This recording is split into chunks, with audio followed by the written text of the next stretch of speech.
तो दोस्तों आज हम फिर से आपके लिए लेकर आए हैं देश दुनिया की सभी ताजा बड़ी खबरें। फटाफट एक एक कर विस्तार से आज आपको बताएंगे, तो वीडियो को अंत तक जरूर देखें। दोस्तों वीडियो बनाने में हमें काफी मेहनत लगी है, तो वीडियो को दिल से लाइक कर दीजिए। दोस्तों पहली खबर में आपको बता दें कि राजस्थान में मंदिर गिराए जाने पर भाजपा पर भड़के असदुद्दीन ओवैसी, कहा उम्मीद है भाजपा आरएसएस मांगेगी देश की जनता से माफी। वहीं आपको बताएंगे दोस्तों की गोदी मीडिया से नाराज हुई मोदी सरकार, जहांगीरपुरी हिंसा और यूक्रेन संकट की कवरेज पर जताई आपत्ति। कई मीडिया चैनलों पर अब मोदी सरकार लगाएगी प्रतिबंध, आज तक और जी न्यूज की बड़ी मुश्किलें। वहीं आपको बताएंगे दोस्तों कि कर्नाटक कांग्रेस ने भाजपा सरकार को दी चुनौती, कहा एआईएमएम पार्टी पर प्रतिबंध लगाकर दिखाए भाजपा, तभी मानेंगे हम बीजेपी की जिम्मेदारी। वहीं आपको बताएंगे दोस्तों कि देश भर में हलाला उत्पादों पर प्रतिबंध लगाने की हिंदू संगठनों ने की मांग, सुप्रीम कोर्ट में दायर की याचिका। वहीं आपको बताएंगे दोस्तों कि दिल्ली दंगे मामले में उमर खालिद की जमानत याचिका पर हाईकोर्ट ने दिल्ली पुलिस को भेजा नोटिस, बोले हमें वीडियो दिखाएं कि उमर खालिद ने विवादित भाषण दिया था या नहीं। वहीं आपको बताएंगे दोस्तों कि लखीमपुर खीरी हिंसा को लेकर भाजपा को लगा बड़ा झटका। लखीमपुर खीरी हिंसा का मुख्य आरोपी आशीष मिश्रा 25 अप्रैल को करेगा जेल में सरेंडर। तो दोस्तों सभी खबरों को आपको एक एक कर बताने वाले हैं। वीडियो को लाइक कर चैनल को सब्सक्राइब कर दें और हमें कमेंट में बताएं कि आपके जिले किस राज्य से हमारी खबरों को देख रहे हैं। इसी बीच पर तो दोस्तों अगली खबर की ओर, तो राजस्थान में मंदिर गिराए जाने पर भड़के ओवैसी, कहा उम्मीद है भाजपा आरएसएस माफी मांगेंगे। जी दोस्तों आपको बता दें कि राजस्थान के अलवर में 300 साल पुराने शिव मंदिर को गिराए जाने को लेकर एआईएमएम प्रमुख असदुद्दीन ओवैसी ने बीजेपी को जिम्मेदार ठहराते हुए भाजपा और आरएसएस से माफी की मांग की है। ओवैसी ने भाजपा शासित नगर पालिका वोट के फैसले को निंदनीय बताया और कहा कि हम सभी धर्मों के लिए धर्म की स्वतंत्रता में विश्वास करते हैं। ओवैसी ने कहा कि हमें उम्मीद है कि सभी पूजा स्थलों पर हमले के लिए बीजेपी आरएसएस वाले माफी मांगेंगे। गौरतलब है कि शुक्रवार राजस्थान के अलवर के रायगढ़ में हाल ही में 3 मंदिरों को गिराने का मामला सामने आया। इन मंदिरों में भगवान शिव, हनुमान जी समेत कई अन्य देवी देवताओं की मूर्ति थी, जिन्हें खंडित किए जाने का आरोप है। इसे लेकर कांग्रेस और भाजपा आमने सामने आ गए हैं और इसी मामले में अब असदुद्दीन ओवैसी भी कूद गए और ओवैसी ने भाजपा और आरएसएस को आड़े हाथ देते हुए माफी की मांग की। इसी के साथ आपको बताइए दोस्तों की जहांगीरपुरी हिंसा और यूक्रेन संकट की कवरेज से गोदी मीडिया से नाराज हुई मोदी सरकार, कई चैनलों पर लग सकता है प्रतिबंध। जब दोस्तों आपको बता दें कि रूस यूक्रेन जंग और हाल ही में दिल्ली के जहांगीरपुरी में हुई हिंसा के बाद टीवी चैनलों की कवरेज से अब मोदी सरकार नाराज हो गई है। मोदी सरकार ने टीवी चैनलों की कवरेज पर कड़ी आपत्ति जताई है और मोदी सरकार ने कहा है कि कुछ चैनल इन घटनाओं को सामाजिक रूप से अस्वीकार्य भाषा, भ्रामक और सनसनीखेज ढंग से प्रसारित कर रहे हैं। मंत्रालय और मोदी सरकार ने चेतावनी देते हुए कहा है कि यदि आवश्यक समझा जाए तो इन चैनलों या कार्यक्रम के प्रसारण को प्रतिबंधित किया जा सकता है। यानी जिस तरह से जहांगीरपुरी हिंसा को लेकर आज तक और जी न्यूज सहित सभी ने गलत खबरें चलाई थी और यूक्रेन संकट पर लगातार झूठे दावे ये चैनल कर रहे हैं, इनको लेकर मोदी सरकार नाराज होगी और मोदी सरकार ने कहा है कि अब हम इन पर प्रतिबंध जल्दी लगाएंगे। तो गोदी मीडिया की मुश्किलें बढ़ गई हैं। गोदी मीडिया लगातार मोदी की दलाली कर रहे हैं, लेकिन फिर भी मोदी सरकार गोदी मीडिया के लिए कुछ करने के लिए तैयार नहीं है। तो गोदी मीडिया को बड़ा झटका मोदी से लगने वाला है। इसी के साथ आपको बताएं दोस्तों की कर्नाटक कांग्रेस ने आरएसएस और एआईएमएम पार्टी पर बैन लगाने की भाजपा से की मांग। दोस्तों आपको बता दें कि कर्नाटक के पूर्व मुख्यमंत्री और कांग्रेस के वरिष्ठ नेता सिद्धरामैया ने social democratic party of India और एआईएमएम, आरएसएस और बजरंग दल जैसे संगठनों पर समाज में शांति भंग करने का आरोप लगाते हुए कर्नाटक की भाजपा सरकार को चुनौती देते हुए कहा है कि हिम्मत है तो इन पर भाजपा प्रतिबंध लगाए। दरअसल आपको बता दें कि लगातार हिंदूवादी संगठन कर्नाटक में अपना दायित्व बढ़ा रहे हैं, मुसलमानों को निशाना बना रहे हैं, मंदिर सहित मस्जिदों पर हमला कर रहे हैं। इसी को लेकर अब इन्होंने मांग की है कि आरएसएस, बजरंग दल और असदुद्दीन ओवैसी की पार्टी एआईएमएम पर देश में प्रतिबंध लगना चाहिए। आपकी क्या राय है, ओवैसी की पार्टी पर प्रतिबंध लगना चाहिए या नहीं, हमें कमेंट में जरूर बताएं। इसी के साथ आपको बताएं दोस्तों कि देश भर में हलाल उत्पादों पर प्रतिबंध लगाने की मांग, सुप्रीम कोर्ट में हिंदू संगठनों ने दायर की याचिका।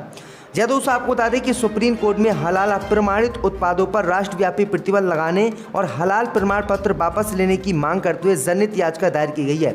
याचिका में कहा गया है कि केवल 15% हिस्सा मुस्लिम अल्पसंख्यक हलाल भोजन का सेवन चाहता है, इसलिए बाकी 85% लोगों को इसे खाने के लिए मजबूर किया जा रहा है।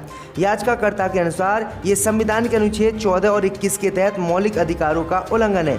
दरअसल आपको बता दें कि बीते ही दिनों कर्नाटक में हलाल मीट को बैन करने की मांग उठी थी और देश भर के हिंदू संगठनों ने कहा था कि हलाल मीट को कोई भी हिंदू ना खाए, क्योंकि उस पर कुरान शरीफ पढ़ी होती है, कुरान शरीफ की आयत पढ़ी होती है, इसलिए ये हिंदुओं को खाना जायज़ नहीं है। इसके बाद अब हिंदूवादी संगठन सुप्रीम कोर्ट पहुंचे और सुप्रीम कोर्ट में हलाल मीट और हलाल उत्पादों पर प्रतिबंध लगाने की मांग की गई है। तो ये बड़ी अपडेट आ रही है। इसी के साथ आपको बताएं दोस्तों कि लखीमपुर खीरी हिंसा को लेकर मुख्य आरोपी आशीष मिश्रा 25 अप्रैल को करेगा जेल में सरेंडर।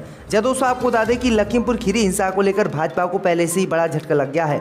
लखीमपुर खीरी हिंसा के मुख्य आरोपी आशीष मिश्रा की सुप्रीम कोर्ट ने जमानत रद्द कर दी है और जमानत रद्द होने के बाद अब बीजेपी नेता का बेटा आशीष मिश्रा 25 अप्रैल को जिला अदालत में आत्मसमर्पण करेगा।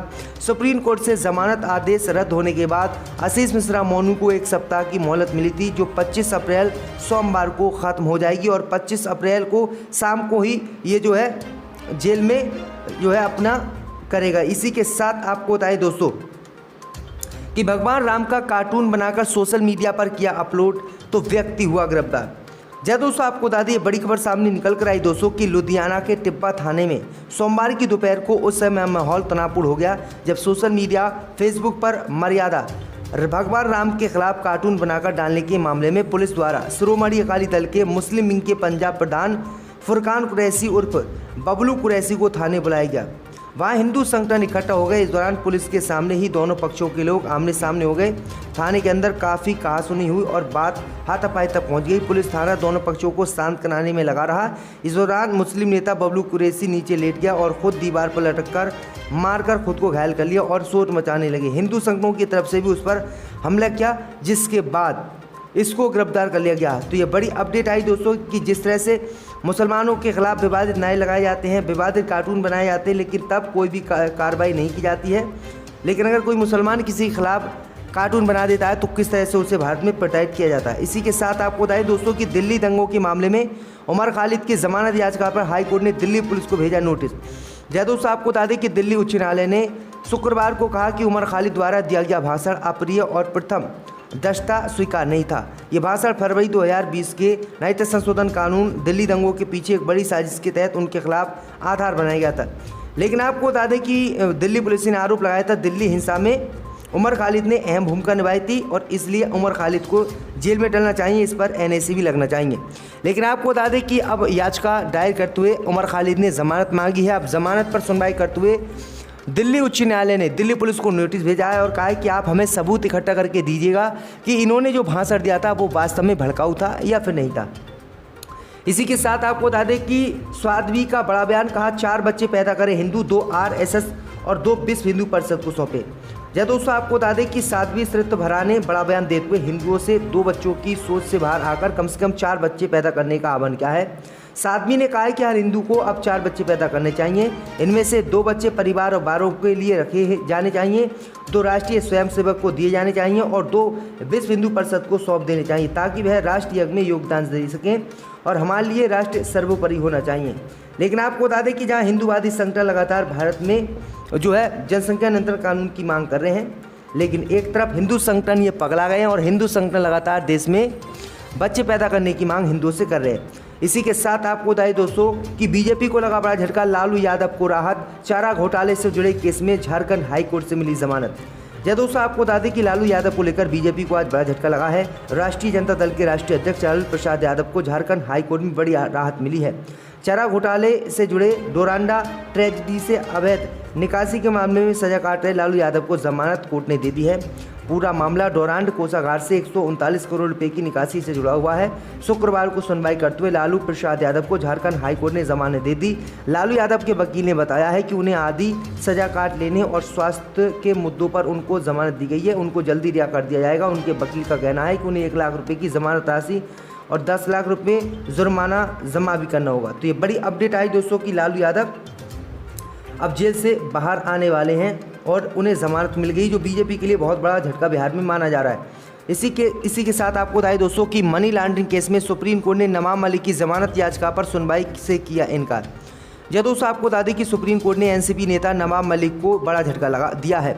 सुप्रीम कोर्ट ने धन शोधन निवारण अधिनियम 2002 मामले में नवाब मलिक द्वारा दायर जमानत अर्जी पर सुनवाई करने से इनकार कर दिया है। कोर्ट ने नवाब मलिक से जमानत के लिए निचली अदालत का दरवाजा खटखटाने को कहा है।